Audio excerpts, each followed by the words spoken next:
about 16 years old, and I was doing this thing called skate church. And what it was is we would go down to this skate park in the local area, and we would have donuts, and I would just open up the back of my car and play worship music and things, and we would invite all the skaters to come to this Bible study and hear about the Lord. One day this young kid came, and we actually invited him to come to the Bible study, and he agreed, and so he was sitting down and listening, and this kid started showing up every week. Well, I took all the kids out for pizza one night after the Bible study, and all of the kids' parents were picking them up from the pizza place because they'd all called and called in and told them where they were going to be, and this kid's name was Johan. Well, when his dad came to pick him up, I was sharing my testimony with all of the boys, and they were they were hyped up, and some of these kids had just gotten saved, and so they knew what I was talking about, and this guy's dad just comes and sits down and he listens for a while, and he's kind of shaking his head, and he has this real serious look on his face, and after I get done and some of the boys are leaving, he says, "Hey Chris, are you radical for Jesus?" I thought, I'd never heard that term before, so I thought, yeah, I'm radical for Jesus. And he goes, no, are you really radical for Jesus? And I said, yeah, I'm radical for Jesus. And he goes, okay. He said, how about next Saturday, which was like the next 2 days from then. He said, how about next Saturday, you come walk the cross with me? I said, walk the cross? What's that? And he said, well, I have this big wooden cross at my house, and we're going to walk it down the highway. We're going to go witness and tell people about Jesus. And I thought, that's the craziest thing I ever heard. I said, yeah, I'd love to do that. He was teaching me more and more and more. This guy, Michael, taught me so much just with these Bible studies that we were having, and you'd pull out these letters and you'd start reading them to us, and we'd have worship. I mean, it was the craziest thing. I'd never really stepped out that far before, and it started becoming my everyday life. Well, as we began going out witnessing more and telling more people about Jesus, and his kids were coming with us and everything, more and more people started seeing what we were doing. And all of these kids from these high schools, and some of my friends and people that we were meeting, people that we were leading to the Lord, started coming to these Bible studies. And then after that, we'd all go out witnessing. We learned everything about witnessing from actually witnessing. And I remember these prayer meetings we'd have in our cars right before we walked into a coffee shop or something, or right before we went somewhere. And we'd be like, Lord, please just help us. We have no idea what to do or say. Okay, Lord, thank you. And then we'd go and we'd bust out into these places, and we'd just come up to these people. And I mean, not awkwardly or anything. We would just strike in a conversation. We'd ask them about Jesus. And we'd say the most cliche things possible that we knew. We'd say, Jesus loves you. And then they'd reply sarcastically or however. We'd just start witnessing these people. And sometimes whole groups of people would give their lives to Jesus, and they would meet us back at the house, and then we'd hand them over to Michael and then say, okay, let's start discipling him now. That was my beginning experience with witnessing and what it meant to really be a missionary for Jesus. It turned into actually starting a work. Of course, we caught a lot of flack. We caught, even a lot of people had a lot of thoughts about what we were doing, a lot of Christians and stuff, but it wasn't really a big deal. We were all these kids, and we were, dancing in circles and worshiping the Lord and having these crazy Bible studies, but they were ideas that I'd never heard before. I mean, this guy was pointing at basic scriptures throughout the whole entire Bible that were so powerful. They were so controversial. They were revolutionary. And those ideas from the Bible began influencing my life in the way that I thought. I guess my experience with taking it to the streets, I learned everything that I learned about the Bible. I learned everything that I learned about Jesus just from experiencing it immediately. The first time we came home from witnessing after that realization, I just got on my face and started speaking in tongues, and I just started, coming before the Lord, and I just wanted to hear from him. And as soon as I did that, it's like he just dropped this thing in my heart. He said, Christopher, why are you wasting your time? I thought, no, he didn't say, why are you wasting your time? He said, why are you wasting my time? I thought, what are you talking about, Lord? I don't understand. But then he started flashing and putting all these things inside of my heart.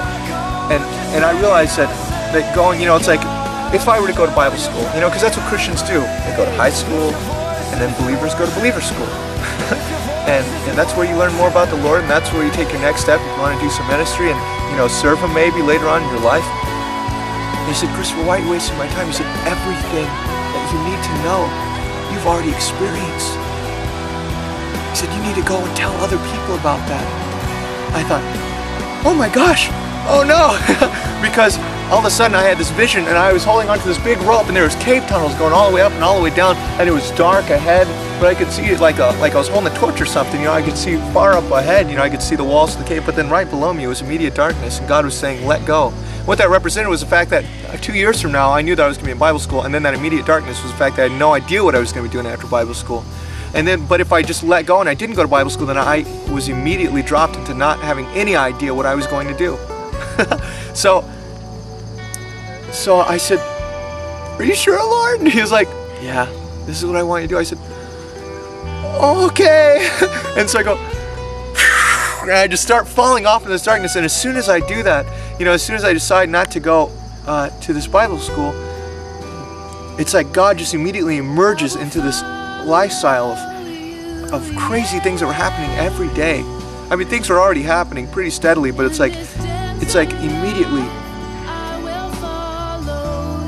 revival broke out inside of my life because I just let go and trusted God. So when I cut off from that, me and all of these kids continued to go out, but we started creating a work. We didn't really have a name or anything. We were just a bunch of kids who loved Jesus and wanted to tell people about him. And ultimately it became Michael's ministry, taking it to the streets. I mean, it wasn't Michael's ministry, but it was a ministry that had been before, and it just kind of been stale because of different things that had occurred. So it was kind of drifting right there, and it hadn't really been active. So we became taking it to the streets. As a matter of fact, I remember one time we were witnessing at a fair, and we were passing out. We'd passed out over 1,000 tracts, and we led all these people to the Lord. I mean, groups of people were giving their lives to Jesus. And Nathaniel, one of the brothers that was witnessing with us, he went up to this girl and he said, "Excuse me, ma'am." He said, "Did you know that Jesus Christ died because of our sins?" And she goes, "Yes." And she took the tract from his hands. Well, she had laid that tract, you know, she just threw it somewhere on the floor, but she picked it up like 3 or 4 days later, and she read it, and she began weeping, and she gave her life to Jesus. And she calls us up, you know, because we had a little phone number, just the house number there on the tract, and she goes, "Is this taking it to the streets?" And Anik, she puts the phone down, she looks at all of us because we're all gathered around the table having a Bible study. She goes, "Guys, are we taking it to the streets?" And we all kind of look at each other. It's like you knew that a moment was happening, like something was getting ready, you know. And we all kind of look at each other and go, yeah, we are. And she goes, "Yes, this is taking it to the streets." And I think that's the day that we actually became taking it to the streets. But what really struck my heart, what really became important in my life, was the fact that I wanted to see change.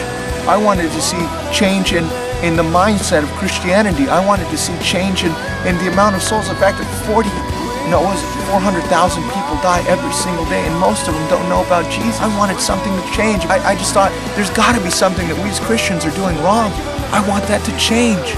And through that change, I realized that if I wanted extreme change for Jesus, it was going to take extreme means. It wasn't ever Christianity that needed to change. There was no need for a relevant Jesus. There was a need for a new demonstration of Christianity. So ever since, kids have been hearing our message all over the place and just have been dropping out for the Lord. They've been quitting everything in their lives and every idea just to follow what Jesus' terms of discipleship were. "He that forsaketh not all that he hath cannot be my disciple. Except a man take up if any man will come after me, he must take up his cross daily and follow me. He that loves his life will lose it, but he that loses his life for my sake, the same will gain it." And I guess that's been my experience with taking it to the streets, is stepping outside of the box of a new Christianity and just going back to what Jesus has placed in my heart, an original conviction, and telling everybody about it so we can have extreme results here on the earth for Jesus. That's all.